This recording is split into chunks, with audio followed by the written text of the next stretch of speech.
Muy buenas noches, tengan todos ustedes y también los que nos siguen en las redes sociales. Pues hermanos, vamos a continuar con lo que es la serie del Génesis y el día de hoy vamos a abordar un tema que lo he titulado creacionismo.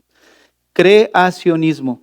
Hermanos, es inevitable no tocar puntos que probablemente tengan tinte, ¿no? de a lo mejor términos muy técnicos, pero no vamos a llenar mucho la enseñanza en ese aspecto, pero sí les voy a pedir toda su atención para que en el transcurso de las enseñanzas no nos vayamos perdiendo y pueda ser de edificación para nosotros. El día de hoy vamos a ver este tema que es creacionismo y quiero comenzar con una pregunta. La pregunta ¿es sano separar lo que la Biblia dice de la ciencia? ¿Es sano separar lo que la Biblia dice de la ciencia? ¿Podemos nosotros tomar la Biblia y la ciencia por separado? ¿Ustedes qué piensan? ¿Será acaso esto posible, que separemos la Biblia de la ciencia? Bueno, muchos podrían decir que la ciencia y la religión tratan de asuntos fundamentalmente distintos y que se puede lograr la armonía si mantenemos la ciencia separada de la Biblia o la Biblia separada de la ciencia. Ahora, si la ciencia y la Biblia no tienen nada que ver entre sí, pues yo creo que muchos de los problemas sobre ciertos temas estarían resueltos.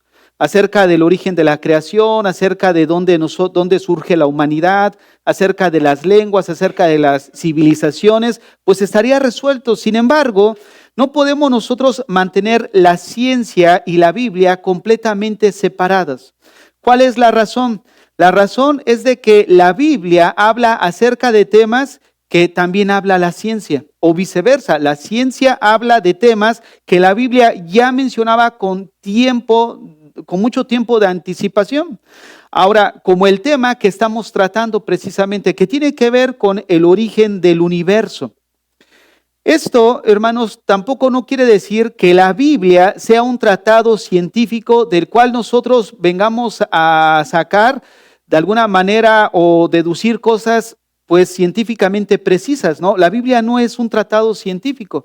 Sin embargo, sí habla de cosas que tienen relación con lo que la ciencia maneja. Pero sí quiero puntualizar, eso sí quiero mencionar que Dios fue el que inauguró la ciencia. Escuchen lo que acabo de decir, Dios inauguró la ciencia. ¿En qué momento lo inauguró? Dios, al ordenar a Adán a ponerle nombre a los animales, eso es muy interesante. ¿Por qué? Porque precisamente dar nombre a las cosas es la esencia misma de la ciencia. Es lo que se conoce como taxonomía. ¿Qué es la taxonomía? Miren, la taxonomía es en un sentido general la ciencia de la clasificación.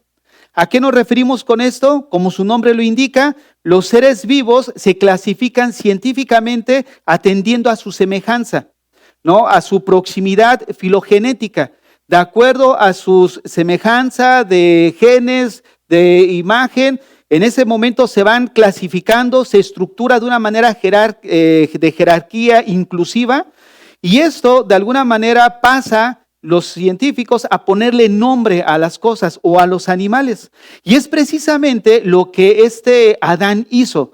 Dios puso a Adán el trabajo de nombrar a las criaturas. Y desde que Adán le puso el nombre a los animales, precisamente ese nombre describe perfectamente las características del animal hasta el día de ahora. O sea, lo que nos indica que Adán hizo muy bien su trabajo, algo que de alguna manera, repito, se dedica la ciencia. Por eso comencé diciendo que es Dios quien inauguró la ciencia al mandar a Adán a ponerle nombre a las cosas. Ahora bien, cuando se habla del origen de la creación, lo voy a volver a repetir algo que dije la semana pasada, no va a faltar pues las discrepancias, en el sentido de que hay muchas teorías, hay muchos puntos de vista al respecto y esto es imposible muchas veces evitarlo, sobre todo cuando entramos al tema del Génesis. Sin embargo, cuando hablamos del origen de la creación, se cree que la tierra tiene millones de años creada. Y bueno, una de las cosas que nosotros yo creo aprendimos en la escuela es de que la ciencia tiene millones de años porque fue el producto de la evolución. que se llevó años en esta evolución hasta llegar a ser lo que ahora conocemos como el ser humano y todo lo que vemos a nuestro alrededor. Sin embargo, dentro del ámbito cristiano, también existen personas que son teístas porque son creyentes en Dios, que también creen que el Génesis es el producto de un desarrollo evolutivo, o sea, que es el resultado de muchos millones de años. Y dentro de ese grupo de cristianos que son teístas, en este caso nosotros que somos teístas también, creemos básicamente en la creación de una tierra joven. Lo que vamos a abordar el día de hoy es la diferencia de aquellos que piensan en una tierra longeva en su creación y los que creemos en una tierra joven. Vuelvo a repetir. Nosotros hemos estudiado incluso la última vez que estuvimos aquí, como una lectura natural de los primeros versículos de Génesis, en su gramática nos muestra que es imposible que haya existido un espacio de millones de años entre el versículo 1 y el versículo 2. Yo sé que muchos de nosotros crecimos con esta idea, con esta enseñanza, donde hay un gran espacio entre Génesis 1.1 y Génesis 1.2, donde hubo la creación, todo en orden, y posteriormente en el versículo 2 nos encontramos con un caos. De tal manera que hay millones de años entre versículo y versículo. Pero ya demostramos la semana pasada que en la lectura natural es imposible que exista ese espacio. Ahora, esto de lo que estoy mencionando ahora nos hace pensar entonces de que la tierra es joven. Es lo que se conoce como creacionismo. Si nosotros llegamos a pensar que no hay una separación entre versículo 1 y versículos del Génesis, entonces estamos hablando de una tierra joven, no longeva. Y a esa creencia de que la tierra es joven se le conoce como creacionismo. Este término ha ido evolucionando porque antiguamente se determinaba creacionista aquellas personas que simplemente creían que todo lo que vemos a nuestro alrededor ha sido el producto de un ser inteligente, o sea, de un creador.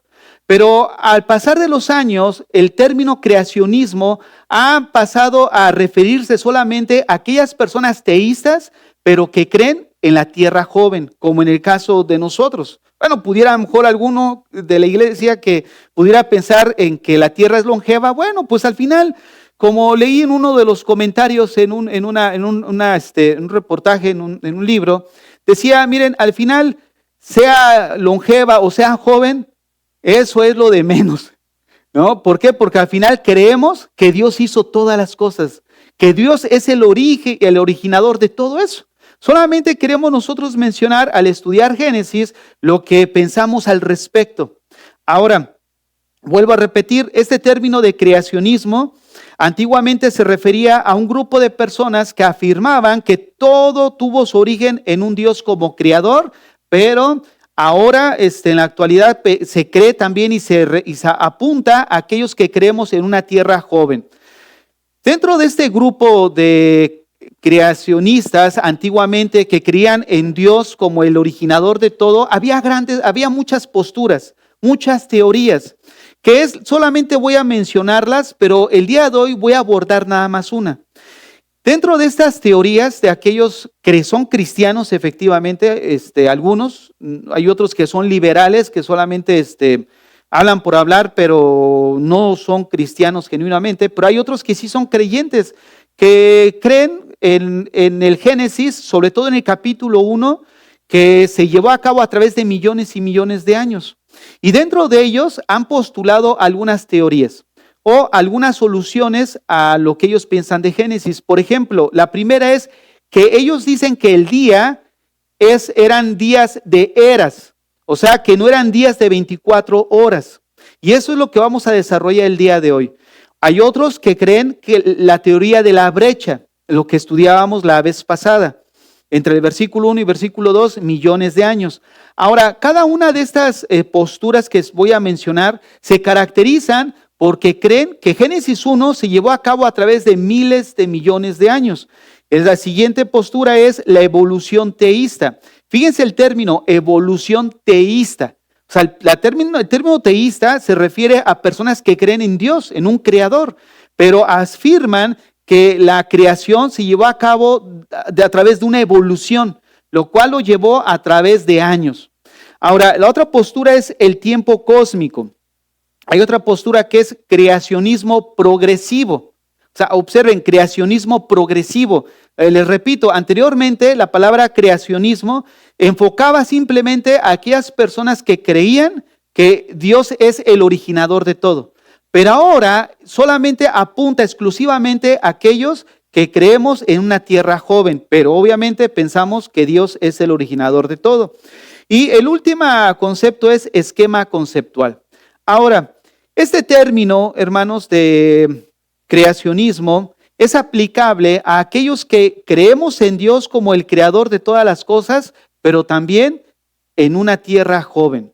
Ahora, esto es opuesto, obviamente, a los que creen que el universo se formó a través de muchos millones de años. Miren, la palabra creacionismo se define de la siguiente manera: aquella doctrina que afirma que el mundo, el hombre, las especies surgieron de un acto creador en 6 días y no en un proceso de evolución. Ahora pensemos en lo que acabo de mencionar, en 6 días. ¿Te imaginas? ¿A ustedes han escuchado alguna vez el dicho, ¿qué fue primero, la gallina o el huevo? Y por años nos quedamos, ¿el gallina o el huevo, no? Y yo hace como 2 semanas yo le decía a mis hijos, a ver, porque agarraron eso de una pregunta sin respuesta. Yo se las volteé y les dije, a ver, una pregunta sin respuesta, ¿qué fue primero, el huevo o la gallina? Y unos, no, pues que el huevo. No, ¿cómo puede ser el huevo si tuvo que haber estado la gallina para dar el huevo? No, pero pues si sale el huevo, pues tuvo que haber salido la gallina, pero y la gallina salió de un huevo. Y al final uno dice, no, todo fue Dios. Y yo le dije, bueno, es razón. Pero miren, una de las cosas que vemos cuando leemos el Génesis es que Dios creó todo ya en un estado maduro. No hizo a Adán y Eva de bebés. O sea, ¿quién les cambió el pañal? Ya los hizo en un estado maduro. Eso es lo que encontramos en el libro de Génesis cuando empezamos a leer. Dios creó las cosas de una manera madura. Entonces, una de las cosas que nosotros vamos a apuntar el día de hoy es precisamente que el Señor creó todo en 6 días. Esto echa por tierra, pues, el hecho de que no fue un proceso de evolución. Por eso la definición de creacionismo es aquella doctrina que afirma que el mundo, el hombre y las especies surgieron de un acto creador en 6 días y no en un proceso de una evolución. Ahora, muchos han sugerido que los días señalados en el Génesis corresponden a periodos largos e indeterminados de tiempo, ya que la palabra día en la Biblia se interpreta de muchas maneras.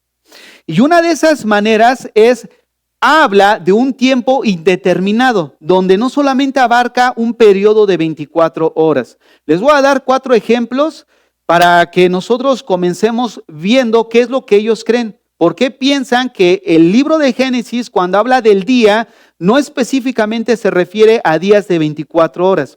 El primer ejemplo es la frase o el término el día del Señor. ¿Cuántos han escuchado eso? El día del Señor. Ahora, esta frase aparece la palabra día, pero obviamente no corresponde a un día de 24 horas, sino se refiere a un tiempo escatológico en el cual Dios va a derramar su ira sobre la tierra. Entonces, ¿cómo se utiliza la palabra día? Como un tiempo más de 24 horas. Ahora, el segundo ejemplo, que es más, yo creo, es claro y más conocido, es 2 de Pedro 3:8, que dice así: para el Señor un día es como 1000 años y 1000 años es como un día.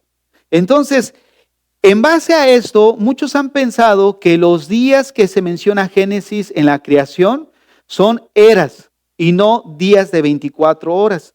¿Por qué? Porque un día son como 1000 años para el Señor. Entonces ellos llegan a pensar, probablemente al no ajustarse a nuestro entendimiento, cómo en 24 horas pudo haberse creado, no sé, el sol, la tierra, separó la expansión, los cielos de la tierra, o del agua. O sea, para nosotros parece algo imposible. Pero recordemos que la creación de Dios fue un acto que es fiat. O sea, Él habló y se hizo, ¿no? Ex nihilo. ¿Por qué? Porque se hizo de la nada. No había una materia preexistente. De hecho, cuando nosotros compartimos la última vez, dijimos que el estado natural de la tierra estaba en desordenada y vacía. Algo que voy a tocar todavía al rato. Pero dijimos que Dios creó, ese era el estado original en el que Dios creó la tierra. Y a partir de ahí, Dios empezó a crear las cosas. Entonces, una de las objeciones de que en Génesis los días eran tiempos prolongados es ese texto. En tercer lugar, ellos mencionan que el sol y la luna no aparecen hasta el cuarto día. Entonces ellos alegan, ¿cómo puede ser el día 1, día 2, día 3, si no había sol y no había luna? Porque el sol y la luna fue creado en el cuarto día. Por lo que los 3 días anteriores se refiere a algo distinto al día solar. Número 4.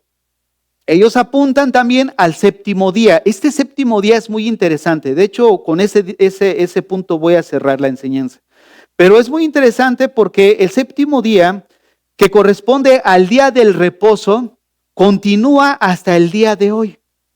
Por lo tanto, el día séptimo puede abarcar un periodo mayor a 24 horas. Si el día séptimo abarca un periodo mayor a 24 horas, ellos dicen, ¿por qué los demás días no puede ser lo mismo que el séptimo día? Ahora, probablemente ahorita es muy vaga la idea al mencionar que el séptimo día continúa hasta el día de hoy, pero conforme vayamos desarrollando, voy a tocar el punto y va a ser más claro. ¿Por qué el séptimo día se cree y que sigue continuando hasta el día de hoy, que es el día del reposo para el Señor? Ahora, la pregunta a todo esto es, ¿qué podemos decir al respecto?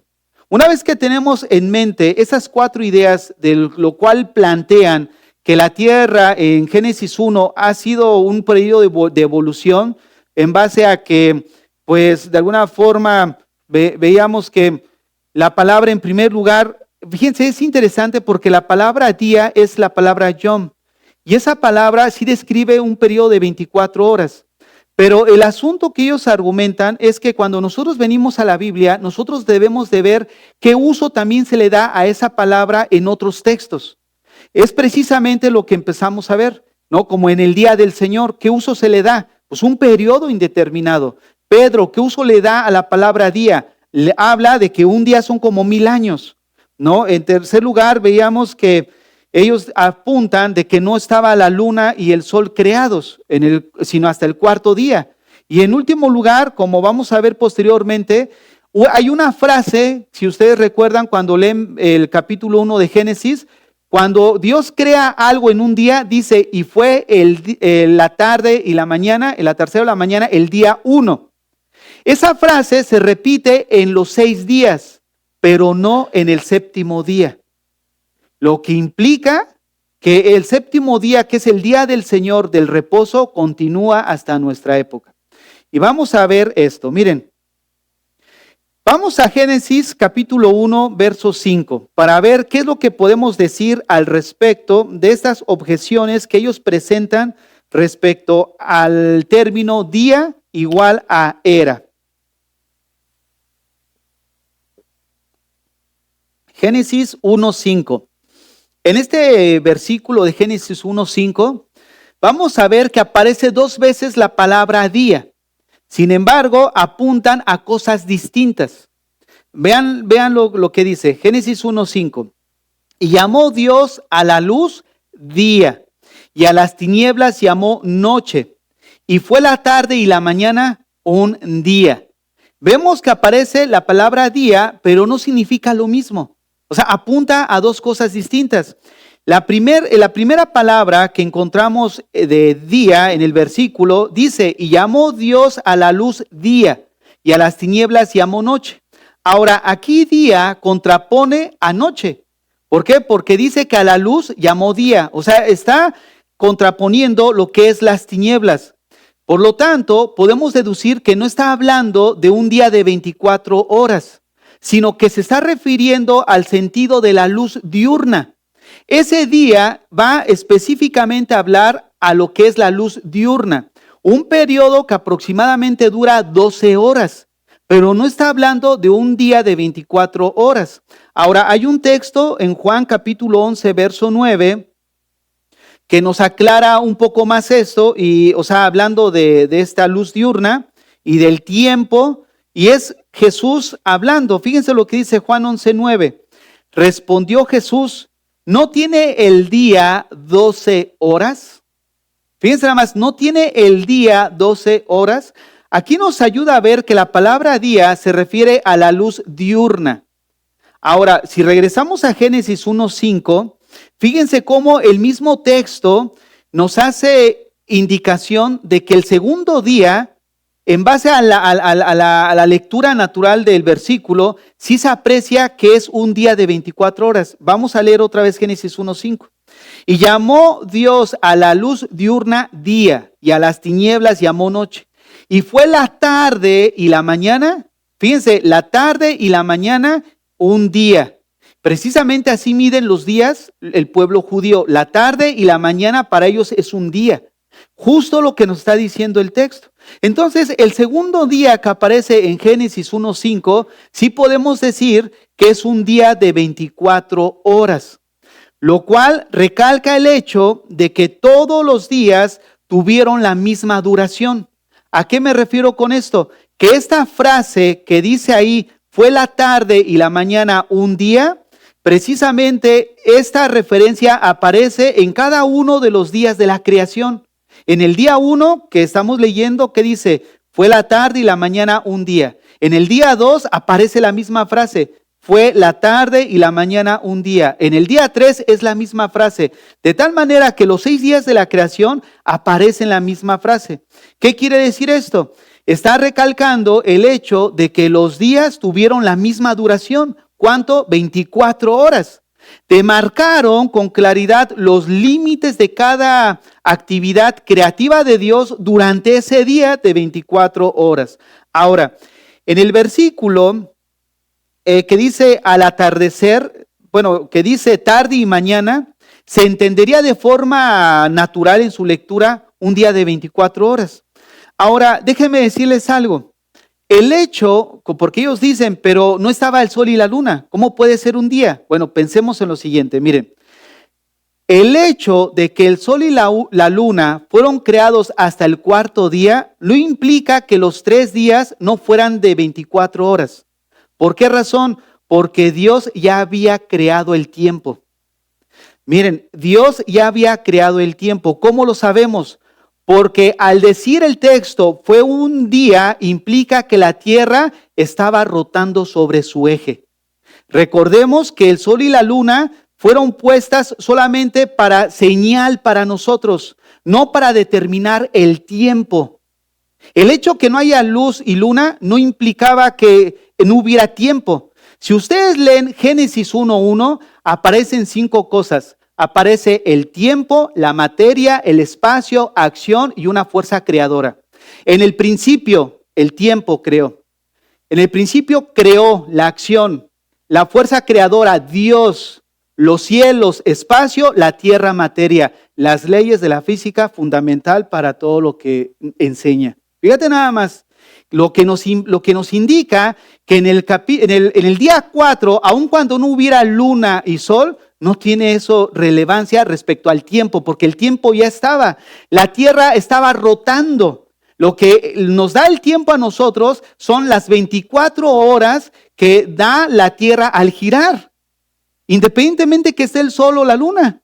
Entonces vean cómo de alguna manera el hecho de que fuera creado hasta el cuarto día, los primeros 3 días sí tienen tiempo de 24 horas.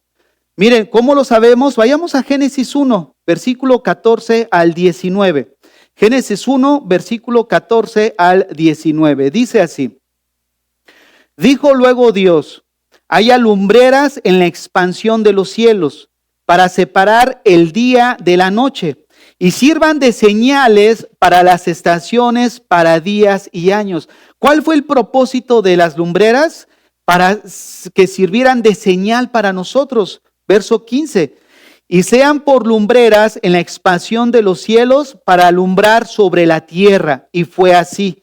E hizo Dios dos grandes lumbreras, la lumbrera mayor para que señorease en el día y la lumbrera menor para que señorease en la noche. Hizo también las estrellas y las puso Dios en la expansión de los cielos para alumbrar sobre la tierra y para señorear en el día y en la noche y para separar la luz de las tinieblas. Y vio Dios que era bueno. Y fue la tarde y la mañana, ¿qué? El día cuarto. Entonces podemos ver que no importaba si fue creado el día cuarto, el tiempo ya estaba, lo que determinó que cada día de los primeros tres, el tiempo de los primeros 3 días fue un periodo de 24 horas. Ahora bien, es igualmente claro que la duración, que ahorita lo que acabo de mencionar, de tales días, solo pudo haber sido un día solar conocido por nosotros de 24 horas. Miren, algo muy diferente encontramos en el séptimo día, y es ahí donde quiero desarrollar esta enseñanza. En el séptimo día, en el cual Dios descansó de la obra de la creación. Nosotros a grandes rasgos cuando leemos el Génesis, Génesis 2 sobre todo, que comienza a desarrollar el séptimo día, es claro, donde dice que en el séptimo día Dios descansó de su obra.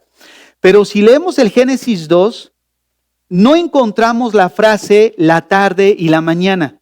No lo vamos a leer porque es leer todo el capítulo, pero ustedes en su casa lo pueden hacer y pueden darse cuenta que en el séptimo día no encontramos esta frase. La frase la tarde y la mañana, que dijimos que sirvió para remarcar un periodo de 24 horas, ¿no? Un periodo donde Dios hizo su creación. Ahora, esta frase no la encontramos como en los primeros 6 días. Esto parece indicar que aún nos encontramos en el reposo del Señor. Esto necesitamos entenderlo correctamente. No quiere decir que Dios no esté haciendo nada. El descanso que Él tuvo fue de su acto creador. Recordemos que en los 6 días Él estuvo creando, descansó de crear, pero no quiere decir que Él descansó y está tomando unas vacaciones en la playa. No, Él sigue sosteniendo su creación. O sea, Él sigue actuando. Jesucristo dijo, mi Padre hasta ahora trabaja, pero no en el contexto de crear. Todo ya fue creado en 6 días.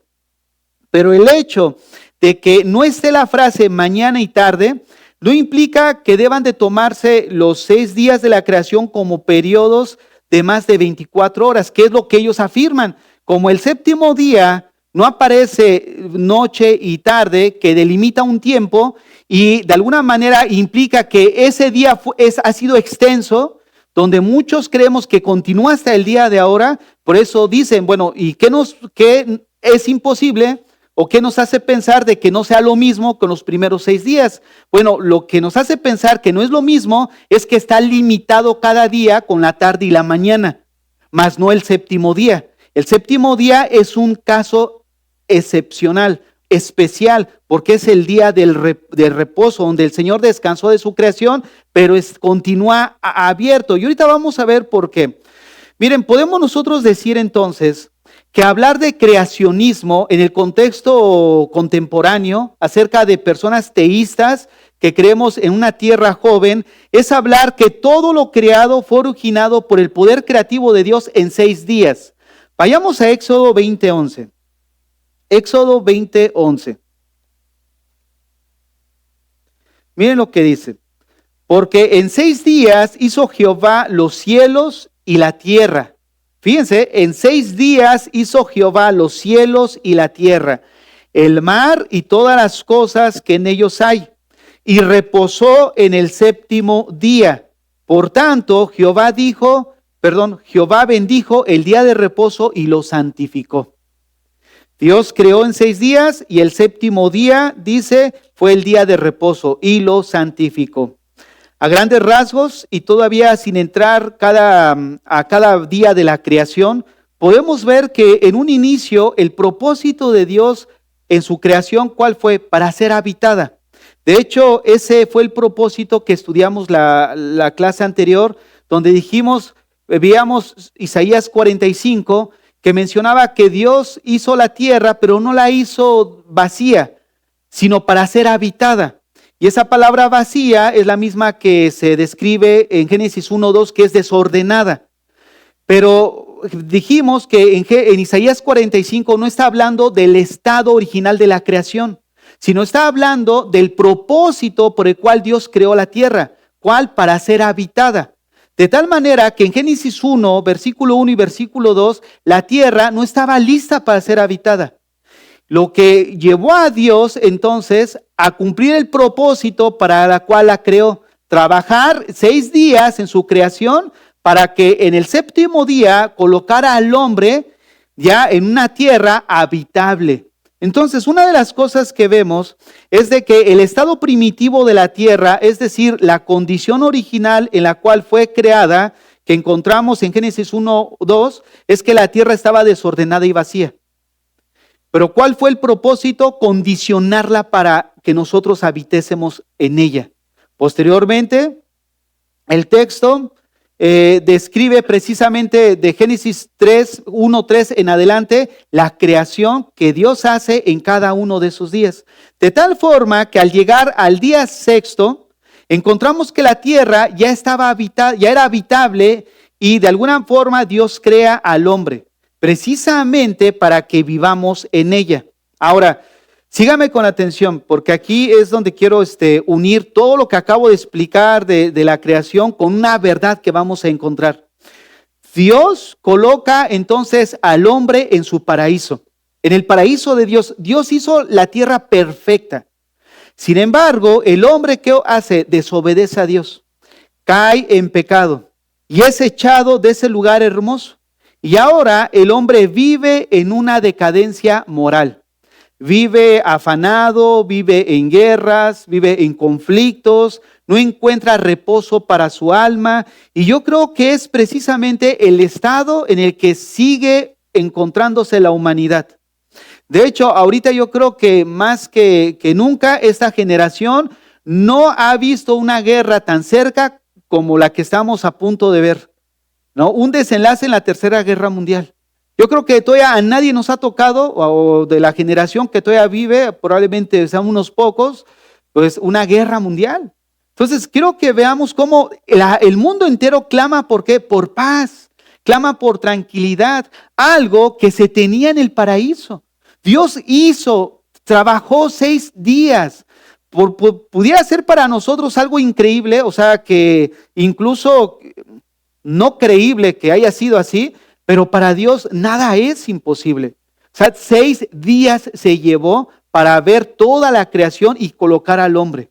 Y el hombre, de alguna manera, cae en pecado. Y esa caída lo lleva precisamente al estado en el que está. Un declive moral. Las drogas, el alcohol y otros vicios más no dejan descansar al hombre, ¿no? Los problemas. Todas estas situaciones que de alguna manera son un detonante en el comportamiento del hombre que va en contra de la voluntad de Dios, pues es precisamente debido a la caída del hombre, ¿no? Todos en este momento podemos entender esto. Dios había hecho de alguna manera partícipes a Adán y Eva de su reposo. Fíjense, Dios había hecho partícipes a Adán y Eva de su reposo. Dios hizo en 6 días la tierra, en el séptimo día hace a Adán y Eva, en el séptimo día Dios reposa, pero en ese reposo también hizo partícipe a Adán y Eva. ¿En qué sentido? No en el sentido de que no hicieran nada, de que no trabajaran, pero para encontrar reposo en sus actividades. O sea, ellos podían ir, labrar la tierra, trabajar y vivir tranquilamente en armonía. Un reposo, hablando en el sentido de una estadía en que la tierra podían experimentar la bendición de Dios. Ellos podían experimentar ese reposo también de Dios. Porque dice, ¿se acuerdan que leíamos en Éxodo 20:11? Que Dios bendijo el día de reposo y lo santificó.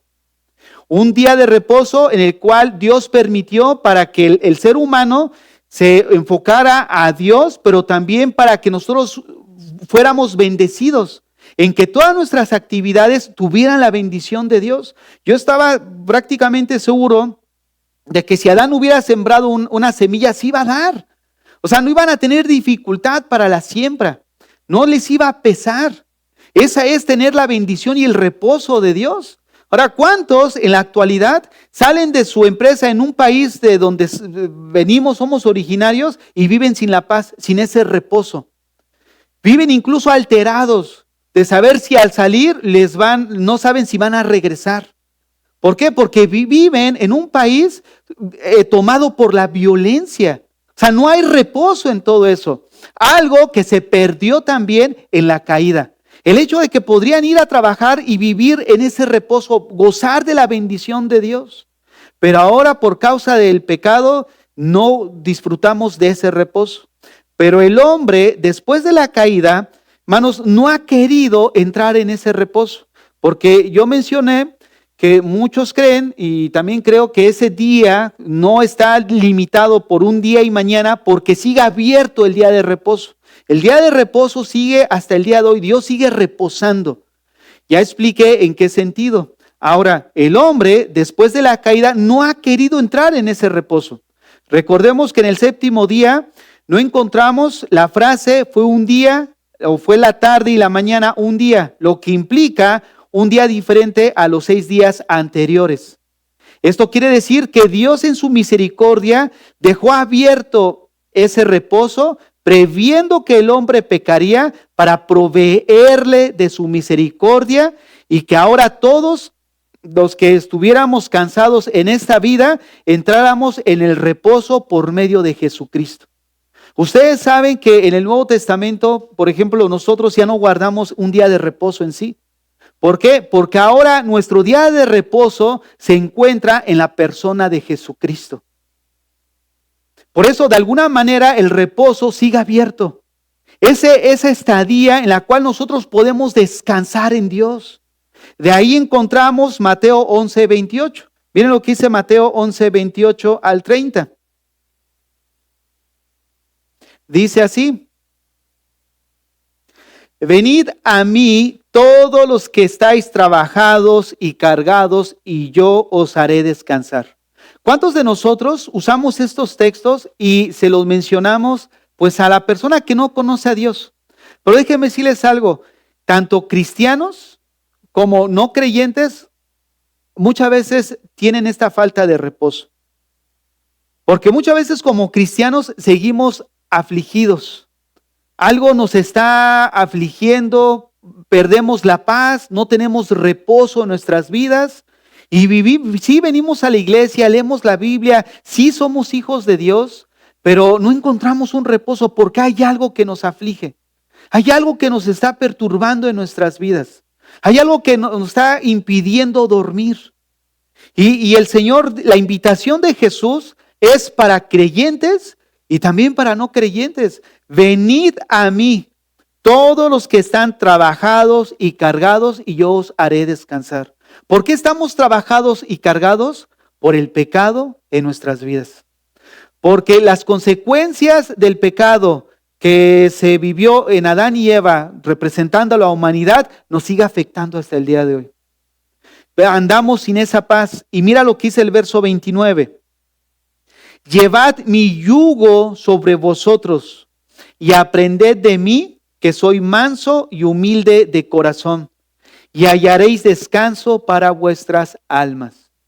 Hermanos, la invitación de Jesucristo es traer descanso a nuestras almas, traer reposo al estado en el que tú pudieras estar angustiado en esta noche. Probablemente digas, no, yo soy creyente, sí, pero no tienes el reposo de Dios en tu vida. O sea, algo te está afligiendo en tu corazón, y la invitación de Jesús es que vengas a Él. ¿Cuál es la solución que el Señor presenta? Llevad mi yugo sobre vosotros.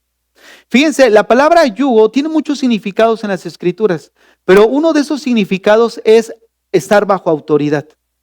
De hecho, de ahí surge el yugo de la Torá. O sea, al decir el yugo de la Torá implica estar bajo la autoridad de la palabra de Dios, bajo la autoridad de Dios. Una de las cosas que no nos deja estar en paz es porque mucho de lo que hacemos lo hacemos sin considerar la autoridad de Dios en nosotros. Tomamos decisiones, acciones no consultadas por Dios. Por eso el Señor dice, oye, tú estás afligido porque te has desconectado de mí. Pero en el momento en que tú vengas y te sometes bajo mi autoridad, entonces vas a vivir de una manera alineada a mi voluntad y vas a tener el reposo de tu alma.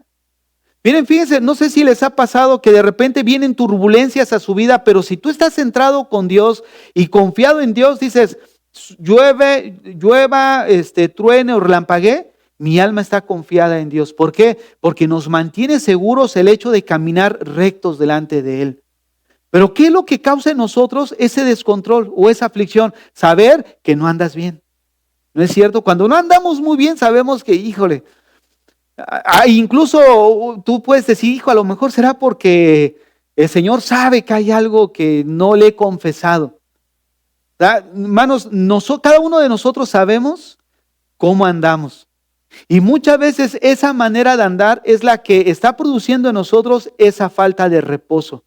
Pero la invitación de Jesús en esta noche es, venid a mí. Fíjense nada más, venid a mí todos los que estén trabajados y cansados. Vengan a mí, dice el Señor. No, ya buscaste en un lugar, ya buscaste, vas con los testigos de Jehová, vas con los mormones. Fíjense, así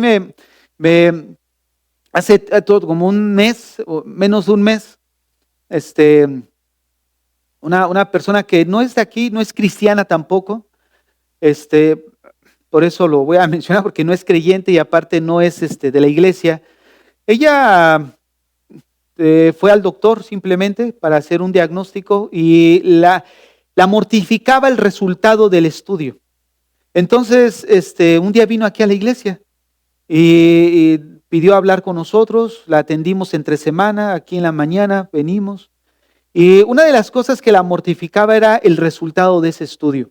Y ella decía, mire, yo vine aquí el domingo en la mañana, dice, pero por la tarde me fui a la iglesia católica. Y después volví a venir y estoy buscando donde se hable de Dios porque quiero paz en mi alma, quiero tranquilidad. Fíjense cómo muchas veces buscamos mal, porque pensamos que es con los testigos de Jehová, que es con los mormones, que es con los cristianos. Hermanos, es Jesucristo. Es una persona. Al inicio, cuando iniciábamos, que comenzaba la iglesia, una persona decía, desde que voy a la iglesia he dejado de fumar. Pero decía, desde que voy a esta iglesia he dejado de fumar. Y yo me quedé pensando, dije, es importante rectificarla, porque no es el lugar, es una persona, y esa persona es Jesucristo. Porque tú puedes venir aquí y no tener la paz. ¿Por qué? Porque no te has encontrado genuinamente con una persona que es Jesucristo. Y aquí el Señor lo está diciendo, ven a mí. Ya fuiste a muchos lugares, ven a mí. Es una persona. Jesucristo dijo, yo soy el camino, la verdad y la vida. Entonces, si nosotros buscamos paz y reposo, que todavía está disponible para toda persona que quiera tomarlo, hay que acudir a una persona que es Jesucristo. Y dice al final del verso 29, y hallaréis descanso para vuestras almas. Y miren lo que dice, porque mi yugo es fácil y ligera mi carga. Hermanos, el yugo del Señor, su dirección, su autoridad sobre nosotros, no es para mal. No es porque quiera restringir tu libertad, que tú disfrutes la vida. Al contrario, Dios sabe que al disfrutar de una manera pecaminosa nos va a doler. De hecho, detrás de cada mandamiento está la sabiduría de Dios. Porque Él sabe que si violentamos algo que Él ha estipulado, tarde o temprano lo pagaremos caro. Entonces, una de las cosas que encontramos en el Génesis es precisamente que hay principios que siguen vigentes. Dios no te creó y te dejó ahí al abandono. Es Él el que te sigue sustentando. Porque ¿qué dijimos? El hecho que el Señor haya reposado no quiere decir que ya se sentó ahí, está ahí en la playa disfrutando de un coquito, ¿no? O sea, no, el Señor no está haciendo eso. Él sigue trabajando, Él sigue sustentando su creación. Y dentro de esa creación estamos tú y estoy yo. Él sigue al pendiente de tu vida. ¿Sí sabías eso, que Él está al pendiente de tu vida? Miren, déjenme decirles algo, que cuando nosotros nos convertimos, a lo mejor tú lo ignores, pero has entrado a un pacto de sangre. Y ese pacto de sangre es inquebrantable. Probablemente tú pases desapercibido de eso, pero el Señor dice, no, tú ya entramos a un pacto, mi palabra es firme. Y tarde o temprano Dios tiene maneras para hacer reaccionar a sus hijos. Dios tiene formas, Dios tiene maneras. Ahora la pregunta es, ¿por qué dejar que el Señor nos atraiga de una manera con vara? Si el Señor, la invitación es clara, venid. Ven a mi reposo, ven a disfrutar. Dice Mateo 12:8, precisamente un versículo siguiente.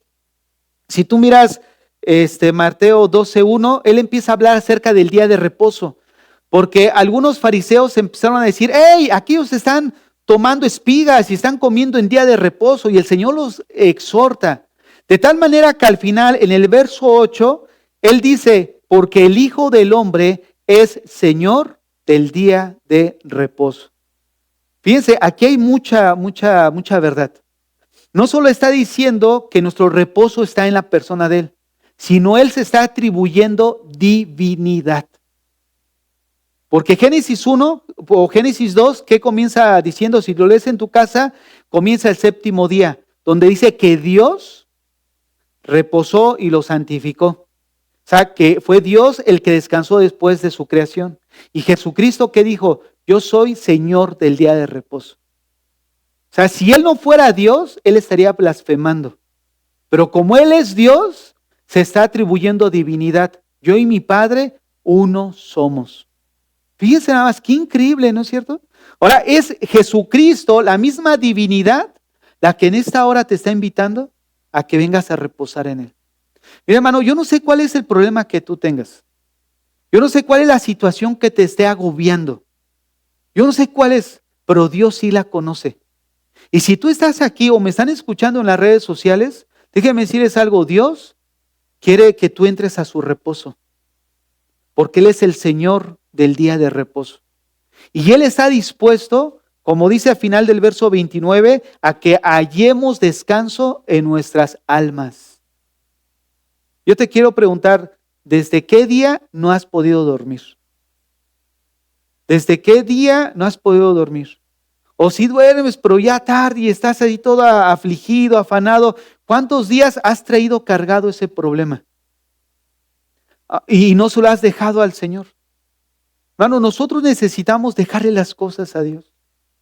Que si hay problemas, angustias, que hay situaciones en nuestros países que no están a nuestro alcance de resolver, una enfermedad que no está a nuestro alcance, algo que alguien nos haya hecho que no está a nuestro alcance, déjame decirte algo, Dios sí tiene el control de esas cosas.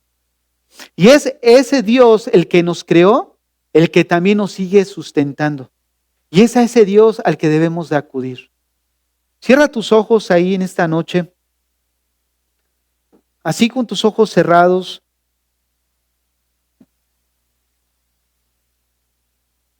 No te distraigas en este momento. No te distraigas. Probablemente hay algo en tu corazón que te está afligiendo. Hay una carga.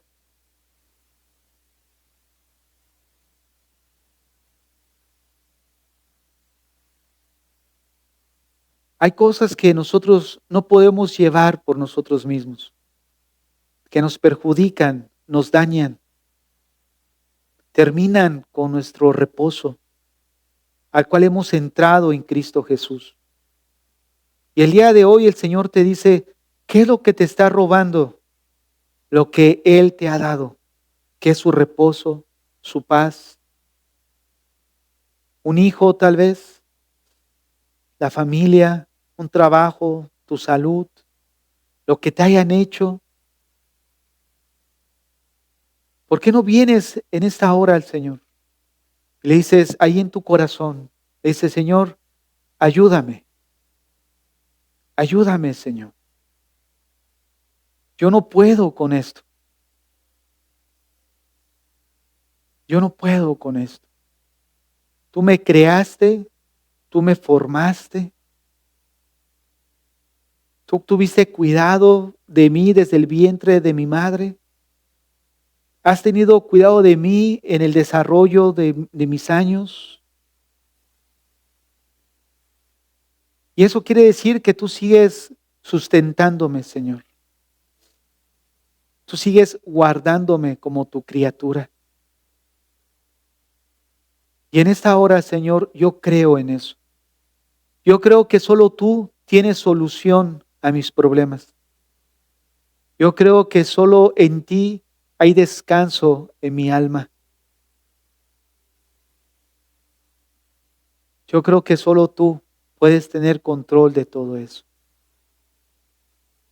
Y en esta noche vengo a depositarlo delante de ti. Porque es demasiado pesado, Señor. Este yugo de esclavitud a estas cosas que me angustian es demasiado pesado, Señor.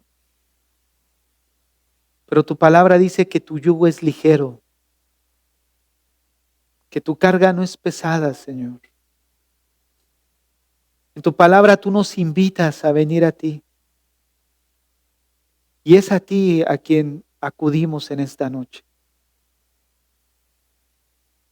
Rogándote que tengas cuidado, Señor, de nosotros.